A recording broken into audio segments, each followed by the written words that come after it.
Hi అండి, నేను మీ సుమలత సుమ్మిని. ఈరోజు మిల్ మేకర్ ఫ్రై చేయబోతున్నాను.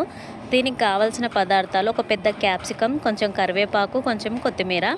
ముందుగా వాటర్లో మిల్ మేకర్స్ అన్నీ నానబెట్టుకోవాలి. ఒక 5 మినిట్స్ నానబెట్టుకోవాలి, బాగా నాననివ్వాలి. తర్వాత వాటర్ అంతా వెళ్ళిపోయేంత వరకు ఇలా గట్టిగా విసికి అందులో వాటర్లో నుంచి మిల్ మేకర్స్ తీసి ఒక ప్లేట్లో తీసుకోవాలి. తర్వాత ఒక కడాయి పెట్టుకొని అందులో 3 పావుల నూనె పోసుకోవాలి. మేమైతే గోల్డ్ రవ్వ వాడతామండి. గోల్డ్ డ్రాప్ ఆయిల్ మంచిది అంటారు కదా, అందుకని.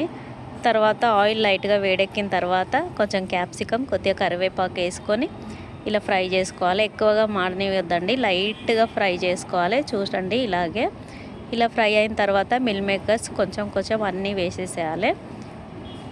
ఇలా వేస్తుండాలి. వేసిన తర్వాత ఆయిల్ అంతా మిల్ మేకర్స్ పట్టేటట్టు మంచిగా కలపాలి.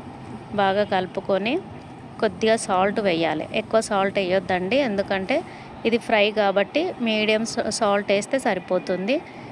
ఇది చాలామందికి మనకు పప్పులో, చారులో అయితే చాలా బాగుంటుందండి.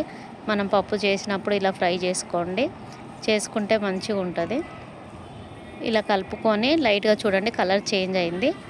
ఇలాగే కలుపుకోవాలి. స్టవ్ మీడియం ఫ్లేమ్లో పెట్టి చూడండి ఇలా ఉందో, కలుపుకుంటూ మళ్ళీ ఇంకోసారి కలుపుకొని చూడండి. కరివేపాకు, క్యాప్సికమ్ మొత్తం ఫ్రై అయిపోయింది. కొద్దిగా చిటికెడు పసుపు వేసుకోండి. వేసుకొని మళ్ళీ కలిపి కొంచెం కారం వేయండి. కారం వేసి కొంచెం ధనియాల పౌడర్, మీకు ఇష్టం కావాలనుకుంటే ఇంకొక స్పూన్ ఎక్కువ కూడా వేసుకోవచ్చు. నేనైతే మటన్ గరం మసాలా వేస్తున్నా, ఒక 1½ స్పూన్ వేసి బాగా కలిపి ఇంకా స్టవ్ ఆఫ్ చేసేసుకోవాలండి. దాంట్లో వేడి చాలా ఉంటుంది, దానిలోనే ఫ్రై అయిపోతుంది. బాగా ఫ్రై చేసుకొని నేను ఇలా ప్రెస్ చేస్తున్నాను, అలా ప్రెస్ చేసుకుంటూ కలపాలి. ఎందుకంటే దాంట్లో ఆయిల్ ఉంటుంది, బయటికి వచ్చి మన కారం మంచిగా పడుతుంది వాటికి. అలా కలుపుకొని స్టవ్ ఆఫ్ చేసుకొని లాస్ట్లో కొత్తిమీర వేసుకొని కలుపుకోవాలి. ఇలా కలుపుకుంటూ మళ్ళీ చూడండి ఎంత బాగా అయిపోయింది. చూడండి ఎంత బాగా ఫ్రై అయిపోయిందో. ఇది పప్పులోకు, చారులోకు, పిండి చారులోకు, ఇంకా సాంబార్లకు, రసంలకు చాలా అంటే చాలా బాగుంటుందండి.